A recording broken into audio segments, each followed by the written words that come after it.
What first struck me was the darkness.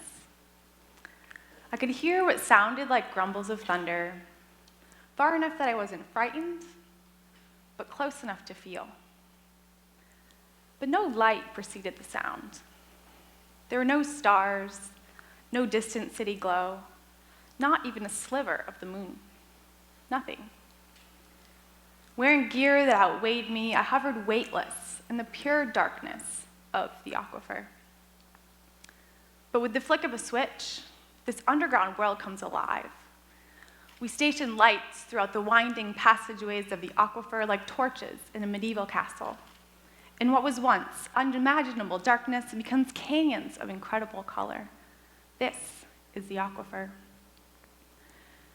And I want to take you there, because although we're always taught that true beauty lies within, few of us will ever experience the inner beauty of our own planet. And this is important in Florida because we live our lives walking on our water. We literally live directly above the aquifer, but because it's underground, we remain largely disconnected from it. Yet we are all closer and vitally connected to this seemingly distant world than you may think. In fact, 92% of Floridians rely on water from the underlying aquifer for our everyday needs. That's 17.3 million people and counting. And besides supplying drinking water, the aquifer feeds the highest density of freshwater springs in the world, over 1,000 of them. And these springs are windows into the aquifer. They offer rare glimpses of the water that sustains us. When the water emerges at these springs, it has a story to tell. Unfortunately, it's not always a fairy tale. And as Florida's population has exploded, springs have suffered severe declines in water quality and quantity. In recent decades, algae has come to dominate many springs that were once crystal clear, and many have suffered severe declines in flow. Many springs that once looked like this now look like this. Increasing pollution, overpumping, and development have severely degraded these ecosystems, affecting both the plants and animals that can survive. Yet we remain fundamentally disconnected from this water that quenches our lives. We're fooled by an illusion of abundance of springs, wetlands, rivers, lakes, and a sea on all sides of our watery peninsula. We experience relentless summer downpours, a total of 54 inches of rain per year at the same latitude as the Sahara Desert. So we assume that water is abundant, endless. But unfortunately, this is not the case. And as we continue to grab more and more of this precious resource, places just out of sight are silently suffering. Here, a wooded forest gives way to an algae-laden spring, once a paradise of flowing green grasses. Yet there are reasons for hope. In Florida, per capita consumption of water has decreased from a high of 174 gallons per person per day in the year 2000 to 134 gallons in 2010. Although there is much room for improvement, considering in the year 2010, people in Seattle used only 52 gallons per day. So despite many challenges to water management in Florida, many of which stem from a long history of trying to drain a swampy state, incredible opportunities lay ahead. Because unlike many fossil aquifers, such as the Ogallala Aquifer in the Midwestern US, rain does recharge the Floridan aquifer. And if we are able to continue to reduce our consumption and allow more rain to seep down into the aquifer, we will be on the right track. There can be enough water for all of us to use, but not enough for all of us to waste. It's time for us to rethink water and how we use it. And such a rethinking is often spurred by a drought or crisis. The current drought in California has heightened awareness about water. Last July, Californians slurped an average of 133 gallons of water per person per day, which is what we use today in Florida. But just 1 year later, in July 2015, Californians used only 98 gallons a day. That's a 26% reduction in just 1 year. So there's hope. And in Florida, it's not that we don't care, it's that we don't know. We don't see how our backyard hoses connect to the aquifer below. We continue to use half of our 134 gallons a day outside, irrigation we don't even really need. And what emerges from this year's Public Opinions of Water in Florida report is that Floridians are clearly in favor of preserving land and water. But unfortunately, the majority of respondents were not familiar with the issues plaguing Florida's water and the laws that govern it. And I can understand this disconnect. I moved to Florida from Massachusetts 4 years ago, having never seen a spring. And I brought with me the quintessential misconception of the Sunshine State. My marine biology background had me dreaming of sharks in coral reefs, and when I landed in Gainesville in the middle of north central Florida, I assumed my dive gear would collect dust. But determined to escape the relentless summer heat, I checked out Ginny Springs. And on an August day 4 years ago, I weaved my way through the crowds and I peered down into the spring at Devil's Eye. And at that moment, my life changed. I was immediately captivated. I spent every spare second researching, traveling to, and documenting the springs. And I shared my adventures on a blog called Magnitude 1. And it was at first mostly to share with my faraway family. I was convinced that if I didn't have photographic proof, nobody would believe me. But over time, I started to realize that it wasn't just my family in New England that didn't know about the springs. In fact, it was many of the people who rely on the water. And really, the main challenge here is that most Floridians have actually never seen a spring. Here, we can see areas of high population density in red and lower population density in green.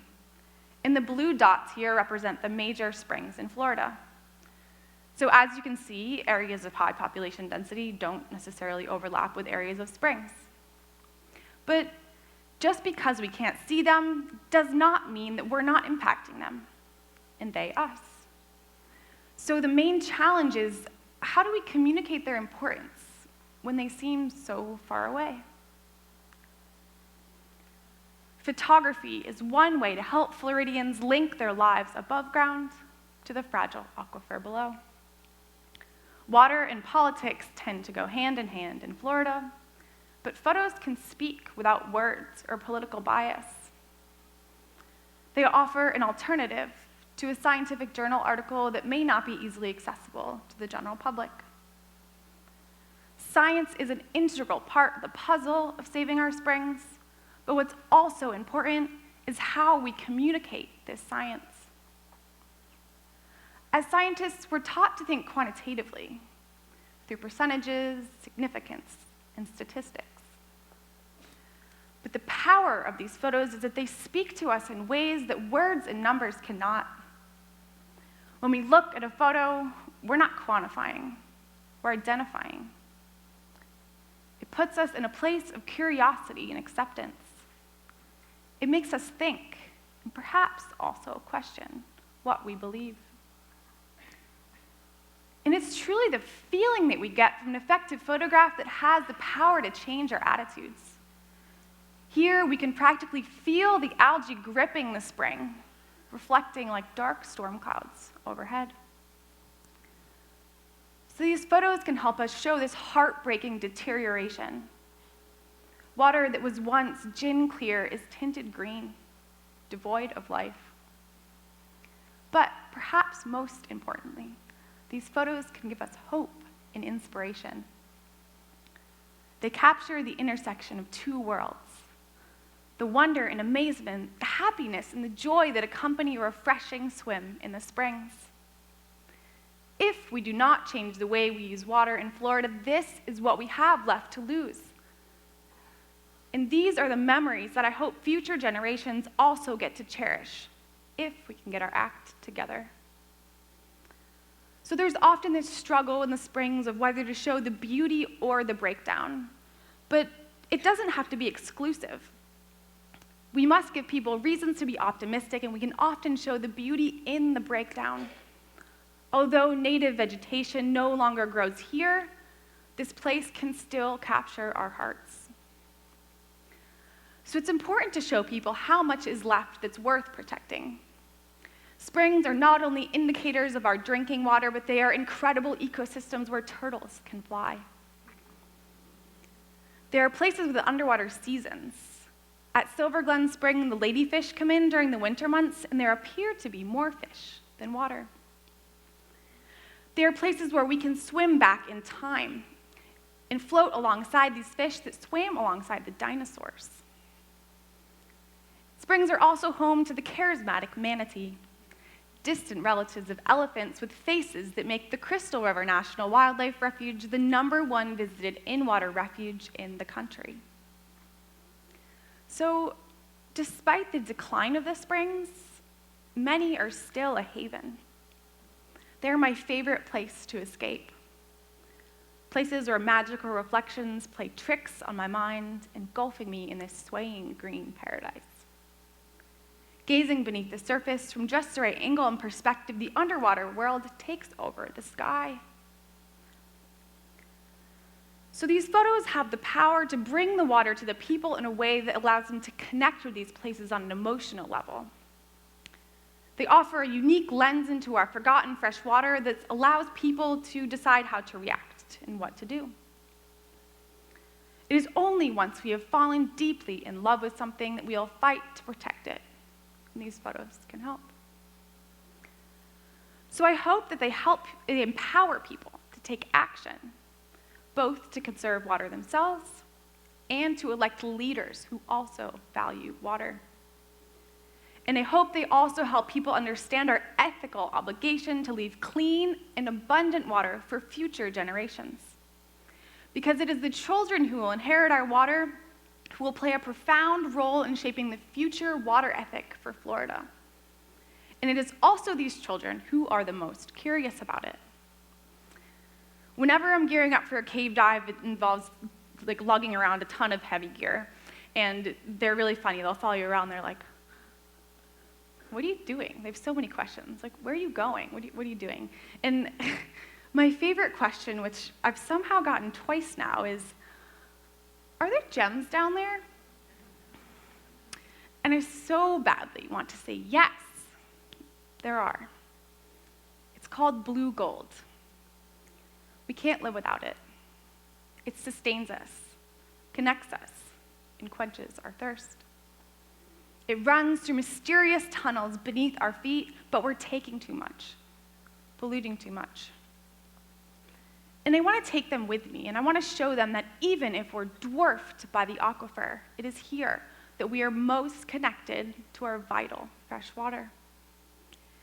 And as I swim into the vast aquifer, feeling the powerful flow of millions of gallons of water rushing towards the distant spring vent, I realize that just as we have collectively changed the aquifer, it can change us.